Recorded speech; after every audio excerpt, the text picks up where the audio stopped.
Well, hiya, BookTube. Bill Ruttenberg here with the Ruttenberg Library. Wanted to come to you this morning with a Valentine's weekend book haul. So I got to spend some time with my daughter. We went into town and got to go do some book shopping and pick up some stuff for Valentine's Day. And it was a little bit cold. This whole last week has been freezing cold, hence the extra layers I'm wearing right now. It's below zero temperatures here in the Midwest, and so I thought the only thing that could keep me warm was having new books. It warmed my heart, I guess. So anyway, I wanted to come to you and share those with you. Before I show you the ones that I got at Books Revisited, I wanted to share a couple of them that I got in the mail.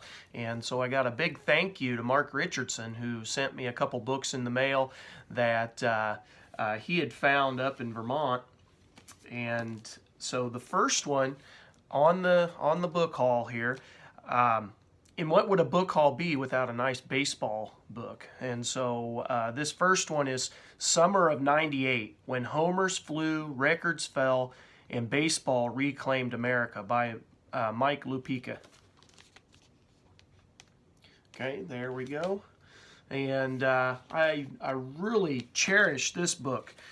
This is from, I would have been like a junior in high school, I believe, when all this was going on, and me and my friend followed the home run race between Mark McGwire and Sammy Sosa. We followed it all summer, and it was just an exciting time for baseball. And just like this book, says, baseball reclaimed America, and it was awesome. It was a great year to watch baseball. And so anyway, this book comes from G.P. Putnam's Sons out of New York, and it is a 1999 book. And so I'm very happy to have this one, very pleased to have it in my collection. That should bring back a lot of really good memories from when I was in school. And the other book that he sent me is a Civil War book.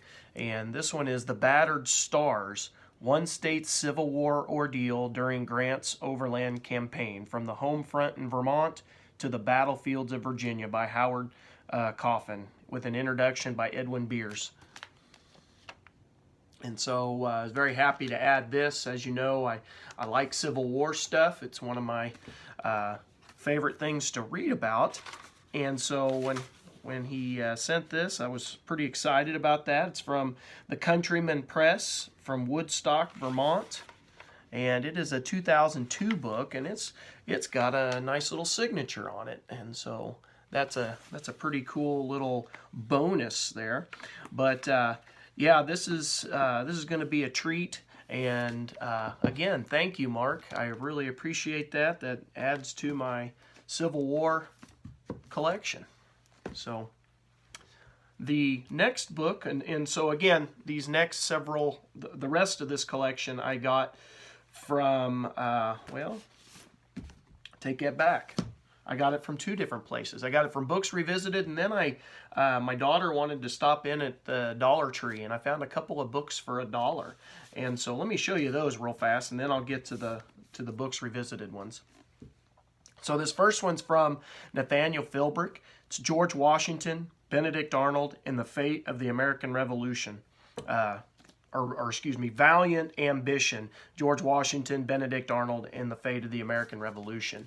And of course, I've got this book already in my collection, but I did not have it. I believe the one upstairs is a paperback. I didn't have it in hardback, and this was brand new for only $1. And so I picked it up, and I'll just take the extra one and put it in my classroom and use it in my classroom. But this was a pretty good book when I read it. It is from Viking, and it is a 2016 book, and it's all about basically that relationship that George Washington and Benedict Arnold had, and how Benedict Arnold pretty much ruined it, and just about cost Washington the revolution, just about ruined the revolution. So I got that for $1, and then the other one that I got for $1 is Dragon Teeth by Michael Crichton. And I had not read this yet, and I had seen it marked down in various places, but I just never pulled the trigger for whatever reason, never bought it, and I decided to buy this one. It was only $1. You can't beat that. And so this is be a nice one for my collection of Michael Crichton books. It's from HarperCollins, and it is 2017. And so it's got really cool end pages, nice little map that goes with the story, and that'll be a nice addition. I'll go ahead and read the inside flap to you. It says the year is 1876. Warring Indian tribes still populate America's western territories, even as lawless gold rush towns begin to mark the landscape. While the civilized East debates Mr. Darwin's heretical new theory called evolution, two monomaniacal paleontologists pillaged the Wild West, hunting for dinosaur fossils while surveilling, deceiving, and sabotaging each other in a rivalry that will come to be known as the Bone Wars. Into this treacherous territory plunges the arrogant and entitled William Johnson, a Yale student with more privilege than sense. Determined to survive a summer in the West to win a bet against the arch-rival, William has joined world-renowned paleontologist Nathaniel, I probably butchered that, sorry, Charles Marsh on his latest expedition. But when the paranoid and secretive Marsh becomes convinced that William is spying for his nemesis Edward Drinker Cope, he abandons him in Cheyenne, Wyoming, a locus of crime and vice. His honor at stake, William joins forces with Cope and soon stumbles upon a discovery of historic proportions.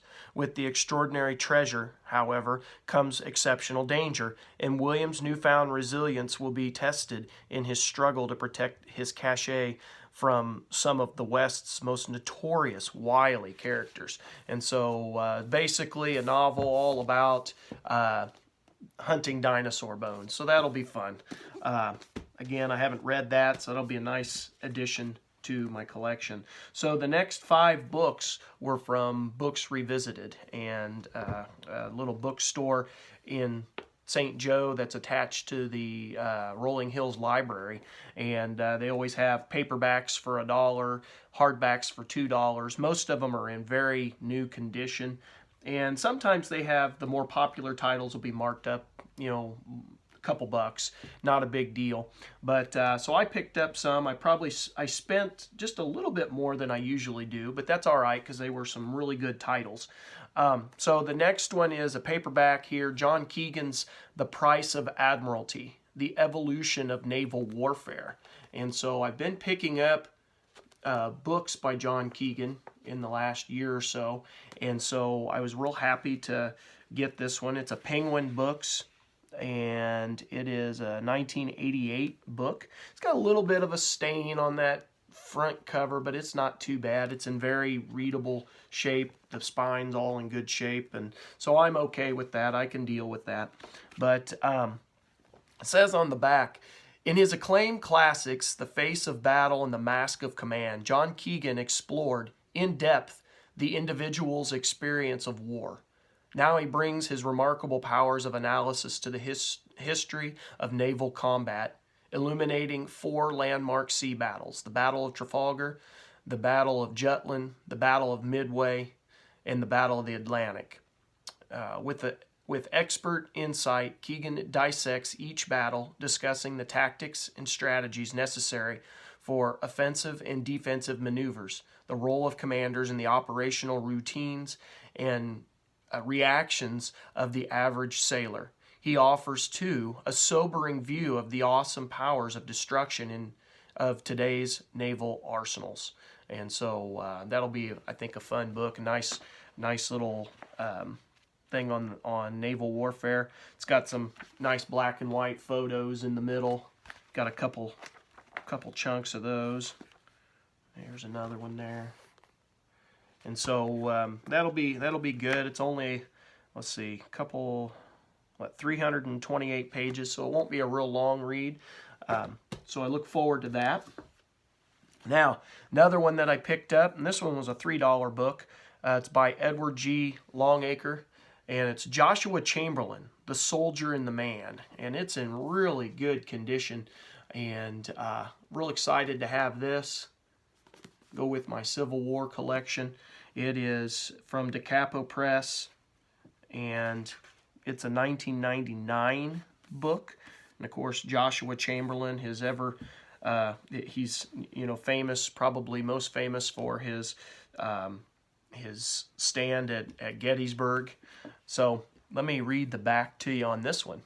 So, the definitive and complete biography by one of America's top Civil War historians. Joshua Chamberlain became the hero of Gettysburg when he and his regiment, the 20th Maine, bravely held Little Round Top against a determined rebel assault. Chamberlain's reputation as a soldier continued to grow in the decades that followed the war. Yet Joshua Chamberlain, the soldier, is only part of the story of this remarkable life. Here is the first biography to fully assess this complicated man. Edward G. Longacre skillfully investigates and analyzes all aspects of his life and character before and after the Civil War. And Longacre examines Chamberlain's extraordinary military career as a Union officer, drawing on independent and occasionally contradictory eyewitness accounts of his battlefield actions. Longacre meticulous research suggests that Chamberlain's own account of his military actions can, in fact, no longer be taken entirely at face value. And so I look forward to that book. That'll be a lot of fun to read. Again, goes right with my Civil War collection. So the next book in the stack, the one that I was, at least initially, I was the most excited about, was this biography that I found online, because Books Revisited has a Facebook page online, and so they'll put up certain new titles that they have. And I guess I should add, a bunch of these came out of the same collection. It was an older man that had passed away, and his son was going through and dealing with all of his possessions. And the guy at Books Revisited, the guy behind the desk, said that they all came from pretty much the same collection, and he just was bringing in boxes and boxes of books. And this is no different, and he's still got more to bring in. So I'm pretty excited to see what's going to go up online and see if there's any new titles I'm going to be interested in. He said his Civil War collection was pretty extensive, so kind of excited about that. So this biography is Rochambeau, America's Neglected Founding Father, by Arnold Whitridge. Again, this one was a $3 one. A little bit older title, but I have nothing on Rochambeau. And so I was real excited when I saw this. It is the Macmillan Company out of New York, and it's a 1965 edition. So let me go ahead and read the inside flap to you on this. So I'm, like I said, pretty excited about this. And it starts with some French that I don't know, so I'll go ahead and skip to the English. To live and die as a gallant knight was the motto inscribed on Rochambeau's crest. Certainly in a land of many gallant knights, none wore a wittier plume than Jean-Baptiste Donatien de Vimier, Comte de Rochambeau, a very model of Le Beau Sabre.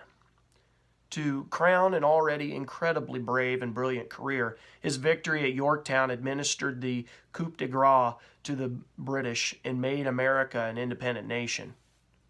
A colonel before he was 22, a conquering hero at Minorca, distinguished in combat in the 7 Years' War, appointed a brigadier general in 1756, the year before Lafayette was born. After 37 years in the army, Rochambeau was on the verge of retirement. The post horses were actually at the door of his house in Paris to take him to his beloved home in the country when a courier from Versailles ordered him to report to the king at once. That interview was to have a profound effect upon American history. The chronicle of events, strategies, and personalities after Rochambeau's arrival in America as head of the French expeditionary force of 4,000 brings to vivid life a formative, vastly interesting chapter in the annals of our country. The two main characters in the drama, Rochambeau himself and Washington, took to each other from the start, and their mutual affection and respect endured throughout their lives. The figure of Lafayette diminishes in stature beside the mightier Rochambeau. The picture of Washington takes on an added dignity, warmth, and humanity. When Roshambo made his triumphal return home after 2 years in America, he was more than ever ready to retire. He would have been aghast to know what the next decade had in store. Hovering in the wings was the French Revolution. When it broke out, he resigned his commission, was later arrested and imprisoned by Robespierre, and was nearly guillotined along with other aristocrats. But he was released, and he spent his last months in the ancestral chateau, dying there in the spring of 1807 at the high tide of the Napoleonic Empire. This first full-length treatment in English of the life of one of the 18th century's great gentleman soldiers is engrossing as biography and as history. No library of books on the American Revolution is complete without it. And so I thought, I might as well make my library complete with it. So I'm pretty excited to add Rochambeau to my American Revolution collection. The next book is another biography, and I actually saw this. I was going back and watching some old videos of Steve Donahue when he was doing some of his bookshelf tours, and he was going through some of his biographies, and he had a whole bunch of these Yale English monarchs, or at least a handful of them, that he had in his collection. Honestly, I can't remember if he had this exact biography in there. I just remembered the look of these biographies, and I saw this and I thought, I better pick that up. That looks like a good one, because I have nothing on this, and this is going to continue to build up my medieval, Middle Ages collection of books that I have. And this is Edward I by Michael Prestwich. Again, I only paid $3 for it. It's in really good shape. You can tell the spine's not broken or anything like that. And so I'm real excited to add that. It was, like I said, only $3. You can't beat that. Comes from, like I said, Yale University Press out of New Haven in London, and it is this new edition's from 1997, it looks like. And it says on the back cover, it says, Michael Prestwich's study of Edward I, first published in 1988, now revised with a new introduction and updated bibliographic guide, is the definitive full-length account of one of the leading monarchs of the Middle Ages. A king who pioneered legal and parliamentary change, conquered Wales, and came close to conquering Scotland. Edward also governed Gascony in southwest France and played a major part in European diplomacy and war. Examining the full range of manuscript sources, the book reveals a capable monarch facing complex simultaneous challenges. And so pretty excited to add that. I think that'll be definitely worth reading as I dig more into the Middle Ages for my world history class. And then this is the last book I picked up in this book haul from Books Revisited, and it actually was almost I almost didn't get it. I had asked the guy at the desk, so you got anything in on Lincoln and Washington? I pretty much ask him that every time I'm in there, and he says no, but we got all those Civil War books. And he pointed out some books at the front of the store up in the window, but I'd already had all those. And he goes, we did get this book. I'm pretty excited about this. He goes, I just haven't marked it yet. It's the Smithsonian Civil War, Inside the National Collection, with a foreword by John Meacham. And so I was real excited to pick this up. This is a absolutely beautiful book with full color illustrations.